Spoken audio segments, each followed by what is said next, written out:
الله الرحمن الرحيم إن الله وملائكته يصلون على النبي يا أيها الذين آمنوا صلوا عليه وسلموا تسليما.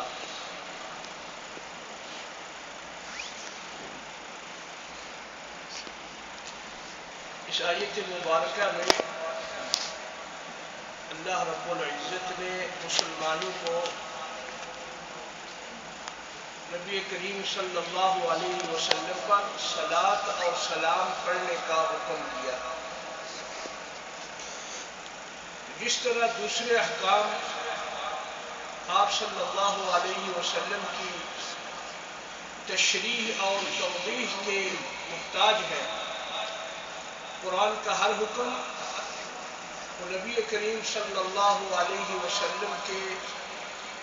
بتلانے پر موقوف ہے. جس طرح پھر اس کی آپ شرح فرما دیں، تشریح فرما دیں، اسی کو کرنا، اسی طریقے سے کرنا یہ ہر مسلمان کا فرض ہے. کیونکہ یہ دین اس طرح نہیں دیا گیا کہ جیسے کوئی چاہے اپنا عقیدہ بنا لے، جیسے کوئی چاہے عمل کرنے لگ جائے، جیسے کوئی چاہے اپنی سوچ بنا لے اور اسی پہ ڈٹ جائے، بلکہ اس دین کو محصور کیا گیا ہے اللہ کے حکم میں اور نبی اکرم صلی اللہ علیہ وسلم کے طریقہ میں. اور جس کسی کا بھی اس کے مطابق ہوگا ایمان اور عمل، وہ اللہ کے ہاں قابل قبول ہوگا. اور جس کسی کا بھی اس کے مخالف چلا جائے گا، چاہے اس میں کتنا خلوص ہوگا، چاہے اس میں کتنی محبت ہوگی، چاہے اس میں کتنا جذبہ ہوگا، وہ ناقابل قبول ہوگا. کیونکہ اللہ تعالیٰ فرماتے ہیں قرآن مجید میں وَمَا أَرْسَلْنَا مِن رَّسُولٍ إِلَّا لِيُطَاعَ بِإِذْنِ اللَّهِ. ہم جو رسول بھیجتے ہیں، اس پیغمبر کے بھیجنے کا جو مقصد ہوتا ہے، مین مقصد جس وجہ سے وہ رسول بھیجا جاتا ہے، لِيُطَاعَ بِإِذْنِ اللَّهِ، کہ اللہ کے حکم سے اس کی پوری پوری پیروی کی جائے. وہ دین جو پیغمبر تشریح فرمائے، وہ طریقہ جو نبی بتلائے، وہی لینا مسلمان کے لیے ضروری ہے. وہی خیالات، وہی عقیدہ بنانا ہر مسلمان کے لیے ضروری ہے جو آپ صلی اللہ علیہ وسلم نے بتلایا ہے. اور جو آپ صلی اللہ علیہ وسلم کا بتلائی ہوئی چیز نہیں ہے، اس کو کر کے کرنا اور دین بنانا، یہ بہت بڑا جرم ہے،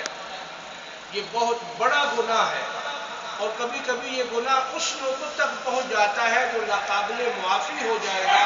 اگر وہ گناہ کے ساتھ ہی آدمی دنیا سے چلا گیا، توبہ کی توفیق نہ ملی.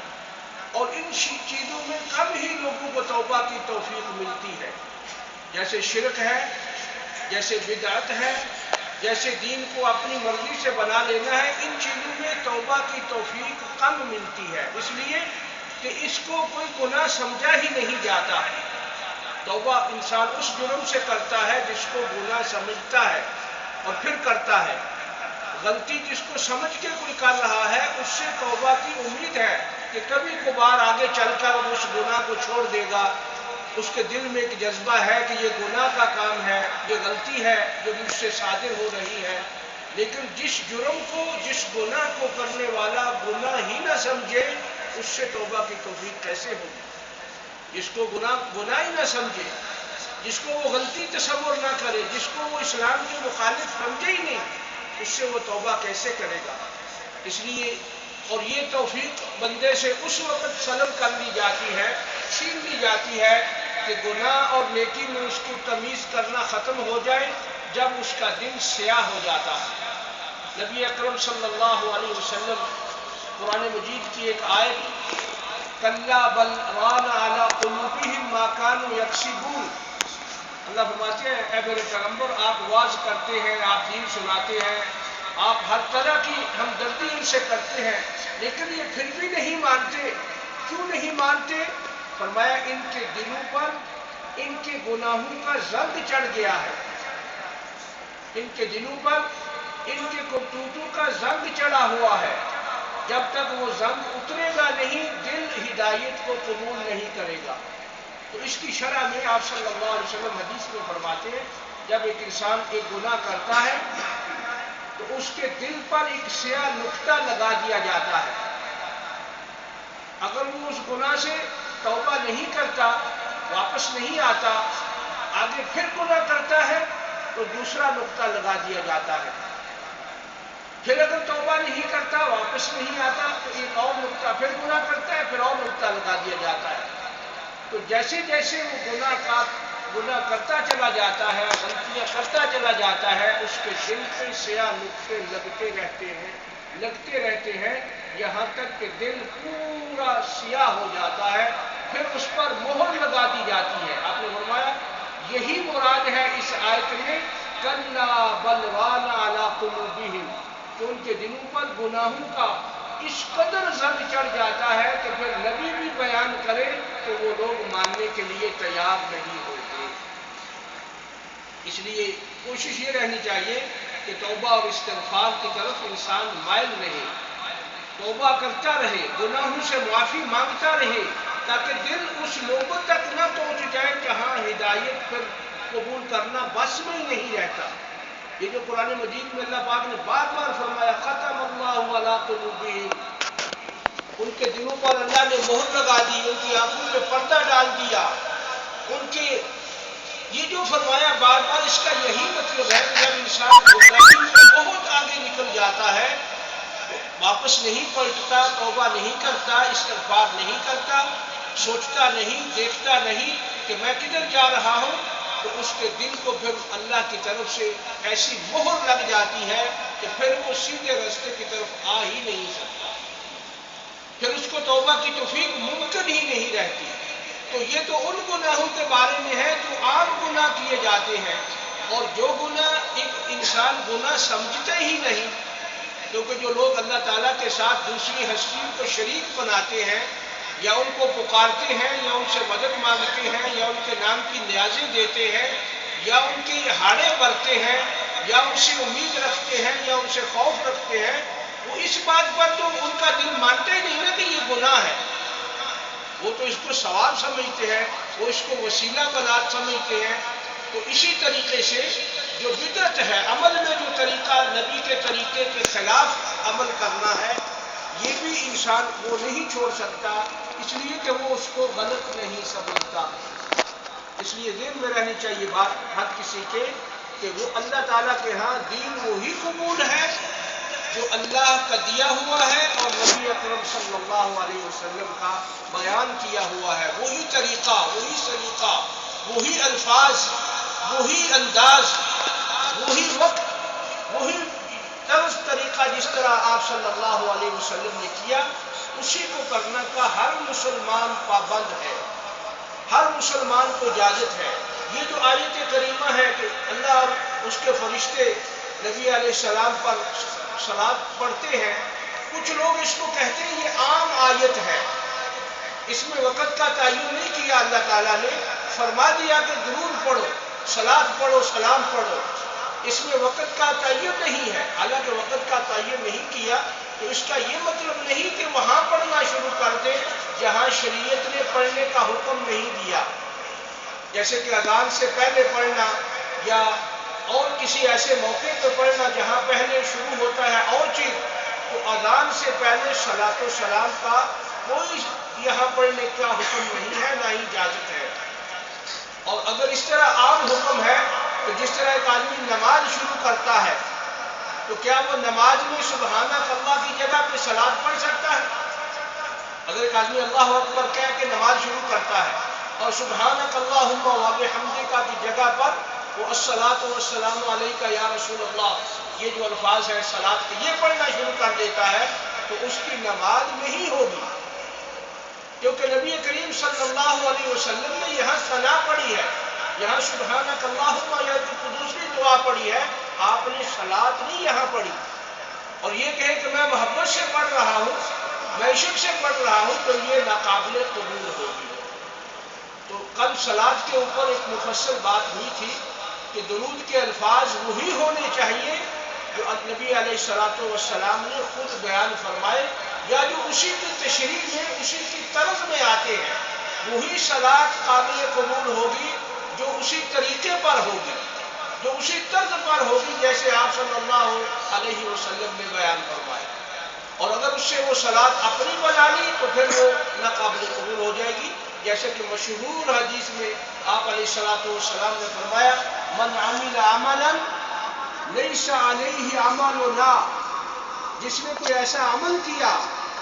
دین میں، کوئی ایسا کام کیا، کوئی ایسا انداز اختیار کیا، کوئی ذکر کیا، کوئی سلام پڑھا، کوئی صلاۃ پڑھی، کوئی بھی کام ایسا دین کی جس کو وہ دین سمجھ کر کیا اگر کسی نے اور وہ میرا بتلایا ہوا نہیں ہے فَهُوَ رَدٌّ، تو وہ اس سے قبول نہیں ہوگا۔ یہ آپ علیہ الصلوۃ والسلام خود فرما رہے ہیں۔ اور اسی طرح سنت کی پیروی انتہائی ضروری ہے، چاہے وہ تھوڑے انداز میں ہی ہو، طریقہ وہی رکھنا جو آپ علیہ الصلوۃ والسلام کا ہے، اور یہ ساری کی ساری محبت کا مظہر ہے، کیونکہ جس کو جس سے محبت ہوتی ہے وہ اس کی اداؤں کو اپناتا ہے،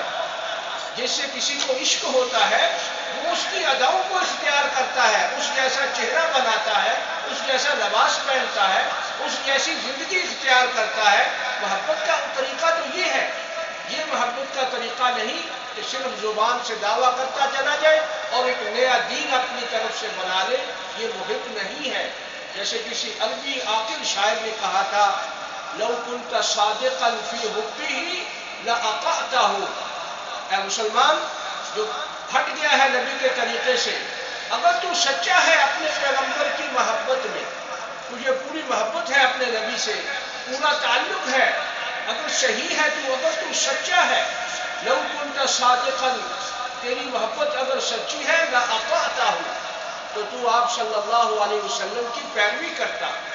آپ کے کہنے پہ چلتا، آپ سے محبت کرتے ہوئے جو دین آپ نے دیا اس کو اختیار کرتا۔ کیوں؟ ان المحب لمن يحب مطیع، کیونکہ جو کسی سے محبت کرتا ہے وہ اس کے حکم کی نافرمانی نہیں کرتا۔ جس سے کسی کو محبت ہوتی ہے اگر وہ اس کو کوئی حکم دے تو وہ اس کے حکم کو نافرمانی پہ نہیں بدلتا، اسی طرح کرتا ہے جیسے اس نے کہا۔ تو یہ آپ صلی اللہ علیہ وسلم کا حکم ہے کہ میرے طریقے میں اضافہ نہ کرنا، میرے دین میں اضافہ نہ کرنا، اپنی طرف سے اس میں من گھڑت چیزوں کو داخل نہ کرنا، میرے دین کو اسی طرح رہنے دینا، بلکہ قیامت کو سب سے بڑا جرم جو ایک کلمہ گو آدمی کے عمل میں ہوگا وہ یہ ہوگا کہ اس نے ایسی چیز کو دین بنایا ہوگا جو دین نہیں ہوگی، یہ جرم سب سے بڑا ہوگا۔ تو دین میں یہ پابندی ضروری ہے۔ دنیا کے معاملات میں آزادی ہے، وہاں اصول متعین کیے گئے ہیں، دنیا کے معاملات میں اصول متعین ہے کہ حلال طریقہ اختیار کرو، جائز طریقہ اختیار کرو، کمائی کو اس طرح کے اصول مقرر ہیں، وہاں طریقے اپنے اپنے طرف میں چلنے کی اجازت ہے، لیکن دین کے جو معاملات ہیں، جو مذہبی عبادات ہیں، ان میں مسلمان کے لیے یہ ضروری ہے کہ وہ اپنے نبی کریم صلی اللہ علیہ وسلم کے ہی طریقے کی پہچان کرے اور اسی پر عمل کرے۔ چنانچہ یہ سلام کا جو مسئلہ ہے، پہلی بات تو یہ کہ صلاۃ درود کو کہتے ہیں، رحمت کی دعا کرنے کو کہتے ہیں۔ جب ہم کہتے ہیں اللہم صلی علی محمد تو اس کا معنی یہ ہوتا ہے کہ اے اللہ تو اپنی رحمت فرما۔ صلاۃ کا معنی یہ ہے کہ دعا، رحمت کی دعا کرنا، اور لفظی معنی صلاۃ کا رحمت ہے، جیسے اللہ تعالیٰ نے قرآن مجید میں فرمایا ان صبر کرنے والوں کے لیے جو سارا کچھ چھن جانے کے بعد بھی اللہ پر توکل کر کے ڈٹ جاتے ہیں، تو اللہ تعالیٰ نے فرمایا اولئک علیہم صلوات من ربہم، ان لوگوں پر اللہ کی صلوات ہیں، یعنی رحمتیں ہیں، ان لوگوں پر اللہ کی برکتیں ہیں جو بڑے بڑے مصائب میں بھی صبر کرتے ہیں۔ تو صلاۃ کا لفظی معنی رحمت ہے، اور اسی کے مطابق آپ صلی اللہ علیہ وسلم نے امت کو سکھایا کہ میرے لیے یہ دعا کرو اللہم صلی علی محمد۔ اللہ نے کہا بندوں کو، اللہ نے کہا ایمان والوں کو کہ ایمان والوں اپنے نبی پر صلاۃ پڑھو۔ نبی کریم صلی اللہ علیہ وسلم نے کہا کہ تم دوبارہ اللہ ہی سے دعا کرو، کیونکہ تم اگر اپنے طریقے سے پڑھو گے تو یہ کیسی ہوگی، کیسے الفاظ ہوں گے، یہ تمہارے بس کی بات نہیں ہے۔ چنانچہ مسلمان اللہ سے دعا کرتا ہے کہ اللہ اپنے نبی کریم صلی اللہ علیہ وسلم پر رحمت فرما، اور اس میں صلاۃ پڑھنے والے کا ہی فائدہ ہے۔ جیسا کل بھی میں نے ذکر کیا کہ جو ایک بار نبی علیہ السلام کے لیے رحمت کی دعا کرتا ہے اللہ سے، آپ صلی اللہ علیہ وسلم فرماتے ہیں اللہ اس پر 10 رحمتیں کرتا ہے۔ یعنی ایک بار کہتا ہے اللہم صلی علی محمد، تو اس پر خود 10 رحمتیں اللہ کی ہوتی، تاکہ اس اجر کو اس لیے زیادہ رکھا تاکہ امت میں یہ صلاۃ و سلام کا سلسلہ چلے۔ رہ گیا باقی سلام کا مسئلہ، تو سلام میں نہ صحابہ کرام نے کوئی اور سلام پڑھا اور نہ ہی آپ صلی اللہ علیہ وسلم نے کوئی اور سلام بتلایا۔ اسی حدیث میں یہ الفاظ ہیں کہ آپ صلی اللہ علیہ وسلم نے فرمایا صلاۃ یہ پڑھو درود ابراہیمی،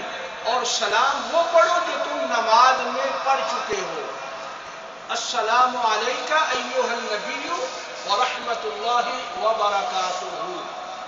یہ ہے سلام جو آپ صلی اللہ علیہ وسلم نے سکھایا، اور یہ نماز میں ہی پڑھا جاتا ہے۔ اس کے پڑھنے کا زیادہ جو طریقہ ہے یہ نماز میں ہی ہے، یا پھر اس شخص کے لیے ہے جو آپ صلی اللہ علیہ وسلم کی قبر مبارک پر جائے۔ اور یہ ذہن میں رہنا چاہیے کہ آپ صلی اللہ علیہ وسلم کا ہی فرمان ہے کہ جب بھی کوئی مدینہ میں آئے میری قبر کی نیت لے کر کبھی نہ آئے۔